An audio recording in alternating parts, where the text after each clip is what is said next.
Hi, spoken English ക്ലാസ്സിലേക്ക് സ്വാഗതം. ഈ ക്ലാസ്സുകളിൽ നമ്മൾ കണ്ടുകൊണ്ടിരിക്കുന്നത് ഇംഗ്ലീഷ് ഭാഷയിലെ പാസീവ് എന്ന് വിളിക്കുന്ന വാചകങ്ങളാണ്. എല്ലാ ഭാഷകളിലും പാസീവ് ഉണ്ട്. പാസീവ് എന്താണെന്ന് ആദ്യം അറിയണം. അവനെ രക്ഷിച്ചു, ഞങ്ങളെ സഹായിച്ചു, അവരെ കണ്ടു, അവനെ കൊണ്ടുവന്നു, ഇവരെ പഠിപ്പിച്ചു, ഇങ്ങനെയുള്ള വാചകങ്ങളാണ് പാസീവ്. എല്ലാ ഭാഷകളിലും ഉണ്ട് ഇതുപോലുള്ള വാചകങ്ങൾ. മലയാളത്തിന്റെ ഒരു പ്രത്യേകത, നമ്മുടെ ഭാഷയിലെ ചില വെർബ്സ്, ക്രിയകള് രണ്ട് രീതിയിൽ പാസീവ് പറയും. ഉദാഹരണമായി അവരെ ശിക്ഷിച്ചു, അത് അവർ ശിക്ഷിക്കപ്പെട്ടു എന്ന് നമുക്ക് പറയാം. രണ്ടും ഒരേ അർത്ഥം തന്നെയാണ്. എന്നാൽ ഈ രീതിയിൽ അവർ ശിക്ഷിക്കപ്പെട്ടു, അവർ രക്ഷിക്കപ്പെട്ടു, അവർ പീഡിപ്പിക്കപ്പെട്ടു, അവർ വധിക്കപ്പെട്ടു, അങ്ങനെ പറയുന്ന വെർബ്സ് കുറവാണ്.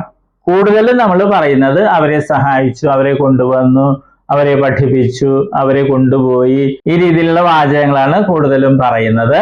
മറ്റൊന്ന്, എല്ലാ വെർബ്സിനും പാസീവ് ഇല്ല.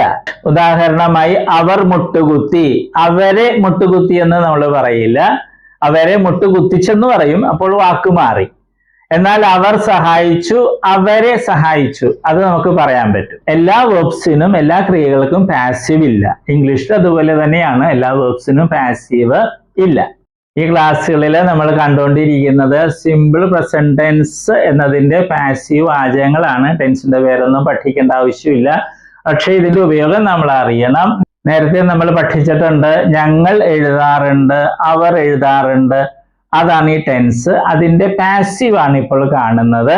ഇതുണ്ടാക്കുന്ന രീതി സബ്ജക്റ്റ് വയ്ക്കും, അതിന്റെ കൂടെ വെർബ് ബി, ഇംഗ്ലീഷിൽ ഏറ്റവും കൂടുതൽ ഉപയോഗിക്കുന്ന വെർബാണ് വെർബ് ബി. അതിന്റെ പ്രസന്റ് ഫോം ആയിട്ടുള്ള ആം അല്ലെങ്കിൽ ഈസ് അല്ലെങ്കിൽ ആർ വയ്ക്കും. ആം ഐക്ക് വേണ്ടി, ഈസ് സിംഗുലറിന് വേണ്ടി, ആർ പ്ലൂറലിന് വേണ്ടിയാണ്. അതിന്റെ കൂടെ നമ്മൾ ഉപയോഗിക്കുന്ന വെർബിന്റെ ഈ ഫോം, പാസ്റ്റ് പാർട്ടിസിപ്പിൾ ഫോം വയ്ക്കും. ഇങ്ങനെയാണ് ഈ പാസീവ് വാചകം ഉണ്ടാക്കുന്നത്. ഇപ്പോൾ നമ്മൾ പ്ലൂറലാണ് കണ്ടുകൊണ്ടിരിക്കുന്നത്. കഴിഞ്ഞ ക്ലാസ്സിൽ ഒരു വാചകം കണ്ടു, ദേ ആർ ചോസൺ, അവരെ തിരഞ്ഞെടുക്കാറുണ്ട്. പഴയത് ദേ ചൂസ്, ദേ ചൂസ്, അവർ തിരഞ്ഞെടുക്കാറുണ്ട്. ഇത് പാസീവ്, അവരെ തിരഞ്ഞെടുക്കാറുണ്ട്. അത് ഇങ്ങനെയാ പറയേണ്ടത്, ദേ ആർ ചോസൺ. അതിന്റെ ക്വസ്റ്റ്യൻ ആണ് ഇന്ന് കാണുന്നത്. ഇതിലെ വെർബ് ആർ ചോസൺ എന്നുള്ളതാണ്. ക്വസ്റ്റ്യൻ ഉണ്ടാക്കുന്ന രീതി നമുക്കറിയാം. വെർബിന്റെ ആദ്യ ഭാഗം കൊണ്ടത് മുന്നിലിട്ട് എഴുതുമ്പോൾ ക്വസ്റ്റ്യൻ മാർക്ക് ഇടുക. ആർ ദേ ചോസൺ, അവരെ തിരഞ്ഞെടുക്കാറുണ്ടോ. പഴയത് do they choose, do they choose, ഓർക്കുന്നുണ്ട്, ഡു ദേ ചൂസ്, അവർ തിരഞ്ഞെടുക്കാറുണ്ടോ. നിങ്ങൾ പ്രാക്ടീസ് ചെയ്യുമ്പോൾ നേരത്തെ കണ്ടതും ഇപ്പോൾ കാണുന്നതും ഒരുമിച്ച് വെച്ച് പ്രാക്ടീസ് ചെയ്യുകയാണെങ്കിൽ കുറെ കൂടി എളുപ്പമായിരിക്കും ഭാഷ പഠിക്കാൻ.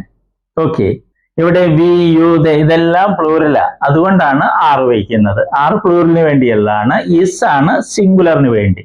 അത് നമ്മൾ കണ്ടു കഴിഞ്ഞതാണ്. ആർ വി ചോസൺ, ഞങ്ങളെ തിരഞ്ഞെടുക്കാറുണ്ടോ അല്ലെങ്കിൽ നമ്മളെ തിരഞ്ഞെടുക്കാറുണ്ടോ. പഴയത് ഡു വി ചൂസ്, നമ്മൾ തിരഞ്ഞെടുക്കാറുണ്ടോ. ആർ വി സെൻഡ്, ഞങ്ങളെ അയക്കാറുണ്ടോ. പഴയത് do we send, do we send, നമ്മൾ അയക്കാറുണ്ടോ. ആർ വി ഹെൽപ്, നമ്മളെ സഹായിക്കാറുണ്ടോ. പഴയത് ഡു വി ഹെൽപ്, നമ്മൾ സഹായിക്കാറുണ്ടോ. ആർ വി ടോട്ട്, നമ്മളെ പഠിപ്പിക്കാറുണ്ടോ. പഴയത് ഡു വി ടീച്ച്, നമ്മൾ പഠിപ്പിക്കാറുണ്ടോ.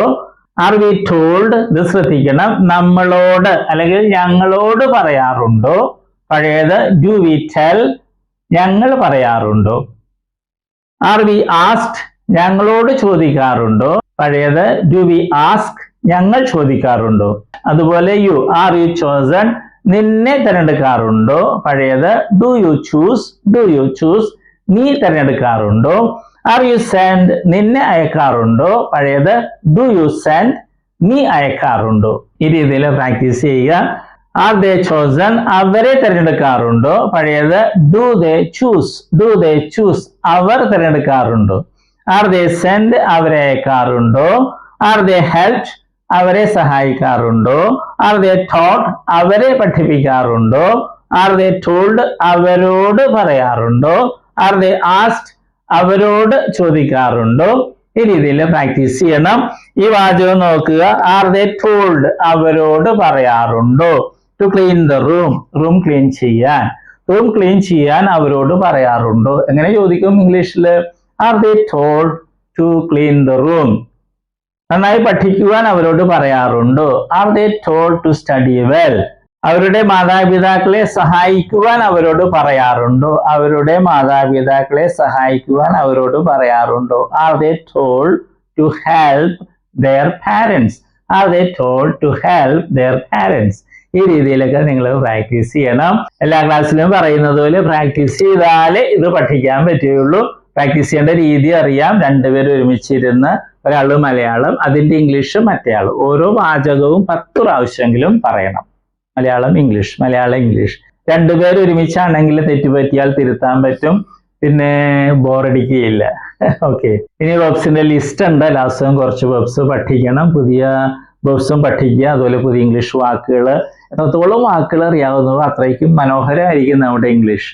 അതുപോലെ നെറ്റില് സിമ്പിൾ ഇംഗ്ലീഷിലുള്ള കഥകളൊക്കെ ലഭ്യമാണ്. അതൊക്കെ വായിച്ചു നോക്കുക, നമുക്ക് മനസ്സിലാകുന്നുണ്ടോ, പുതിയ വാക്കുകളും പഠിക്കാൻ പറ്റും. ഒന്ന് ശ്രമിച്ചാൽ നമുക്ക് എല്ലാവർക്കും ഭംഗിയായിട്ട് ഇംഗ്ലീഷ് പറയാൻ പറ്റും. Okay, all the best. നമ്മൾ വെർബുകളാണ് കാണുന്നത്. വെർബ്സ് എന്ന് പറയുന്നത് ക്രിയകൾ അല്ലെ, വരിക, പോവുക എന്നൊക്കെ പറയുന്നതാണ് വെർബ് അല്ലെ ക്രിയകള്. അപ്പൊ വെർബിന് അല്ലെ ക്രിയക്ക് ധാരാളം രൂപങ്ങളുണ്ട്.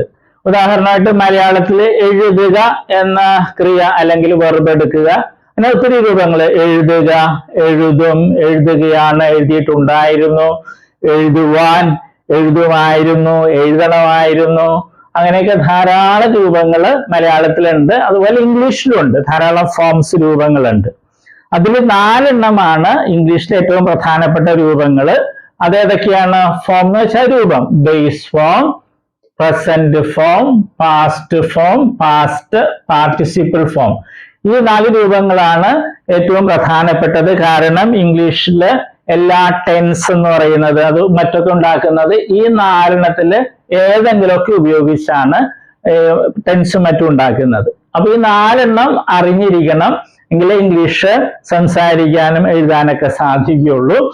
നമ്മൾ ഉദാഹരണമായിട്ട് ബേസ് ഫോം അല്ലേ, ഉദാഹരണമായിട്ട് റൈറ്റ് എന്ന വെർബ് എടുക്കുന്നു. അതിന്റെ അർത്ഥം എന്താണ്? എഴുതുക. പ്രസന്റ് ഫോമില് റൈറ്റ് ഉണ്ട്, റൈറ്റ്സും ഉണ്ട്. ഇത് പ്ലൂറലാണ്, ഇത് സിംഗുലർ ആണ്. ഇതിന്റെ അർത്ഥം എന്താണ്? എഴുതാറുണ്ട് അല്ലെങ്കിൽ എഴുതുന്നു. ഇത് രണ്ടുപേരും അർത്ഥം മലയാളത്തില്. പല കുട്ടികളും പ്രസന്റ് ഫോമിൽ ചോദിക്കുമ്പോൾ അവര് എഴുതുക എന്ന് പറയും. അത് തെറ്റാണ്. ഈ പ്രസന്റ് ഫോമില് റൈറ്റിന്റെ അർത്ഥം എഴുതാറുണ്ട് എന്നുള്ളതാണ്. എഴുതുക എന്നുള്ളത് ബേസ് ഫോമാ. ഇത് ഒത്തിരി പേര് തെറ്റായിട്ട് സ്കൂളിൽ പഠിച്ചിട്ടുണ്ട്. പാസ്റ്റ് ഫോമില് അതിന്റെ അർത്ഥം എന്താണ്? വാക്ക് എന്താണ്? റോട്ട്. അതിന്റെ അർത്ഥം എഴുതി എന്നുള്ളതാണ്. പിന്നെ പാസ്റ്റ് പാർട്ടിസിപ്പിൾ ഫോം ഉണ്ട്, അതിന്റെ റൈറ്റിൻ്റെത് റിട്ടൺ എന്നുള്ളതാണ് ആ ഫോം. അതിന് പല അർത്ഥങ്ങളുണ്ട്, മാറി മാറി വരും. പിന്നെ ഒരു കാര്യം നമ്മൾ അറിഞ്ഞിരിക്കുക, ഈ ബേസ് ഫോമും പ്രസന്റ് ഫോം പ്ലൂറലും, ബേസ് ഫോമും പ്രസന്റ് ഫോം പ്ലൂറലും ഇംഗ്ലീഷ് ഭാഷയിലെ വെർബുകൾക്ക് ഒരെണ്ണത്തിനൊഴികെ, ബി എന്ന വെർബിനൊഴികെ ബാക്കി എല്ലാ വെർബുകൾക്കും ഒരേപോലെയാണ്.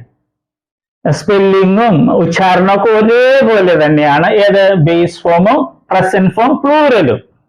അർത്ഥം വ്യത്യാസമുണ്ട്. ബേസ് ഫോമിൽ എഴുതുക എന്നുള്ളതാണ് റൈറ്റ് എന്ന് പറയുമ്പോൾ, പ്രസന്റ് ഫോമിൽ റൈറ്റ് എന്ന് പറയുമ്പോൾ എഴുതാറുണ്ട് എന്നുള്ളതാണ്. ഇംഗ്ലീഷ് ഭാഷയിൽ 1,70,70,000-ലധികം വെർബുകൾ, ക്രിയകളുണ്ട്.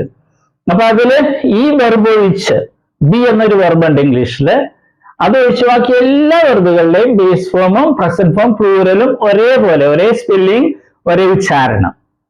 ഓക്കെ, അതുകൊണ്ട് നമ്മൾ ഇത് പ്രത്യേകിച്ച് പഠിക്കില്ല. നമ്മൾ ഇത് 3 പഠിക്കുന്നത്.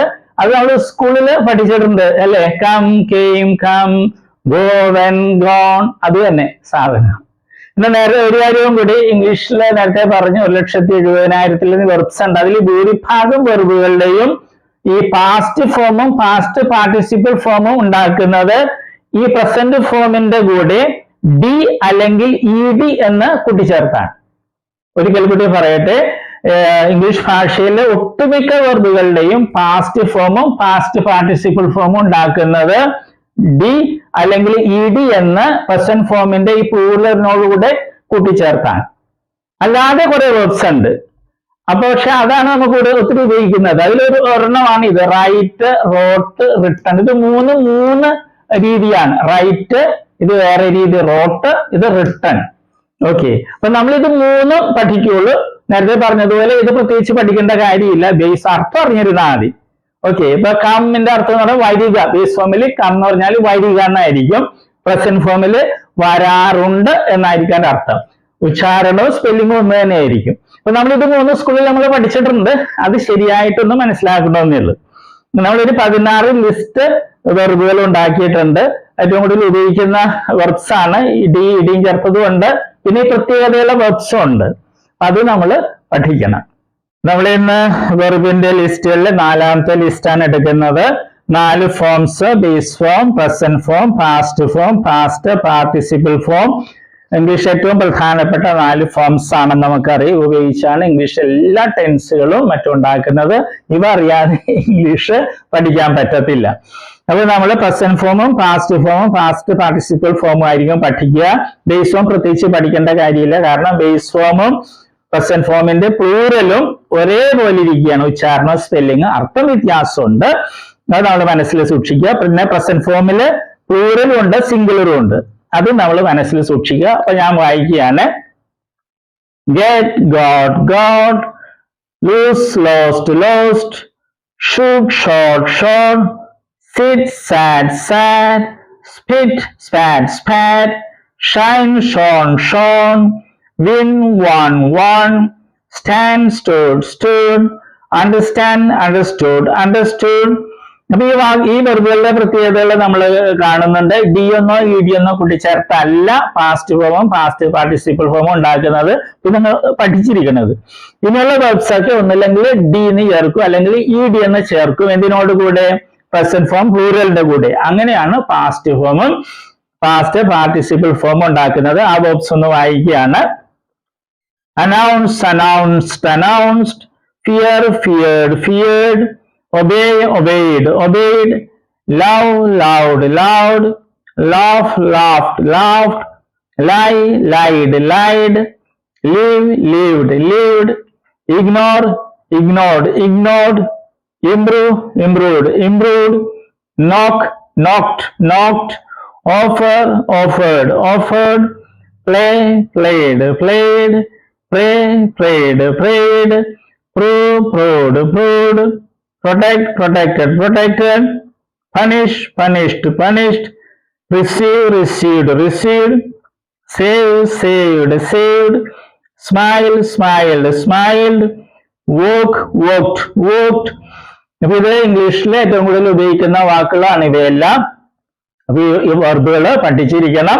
അപ്പൊ ഇംഗ്ലീഷ് ഭാഷ കൂടുതൽ ഭംഗിയായിട്ട് സംസാരിക്കാൻ നമുക്ക് സാധിക്കും. അർത്ഥം മറക്കാതെ പഠിക്കണം. ഓക്കെ.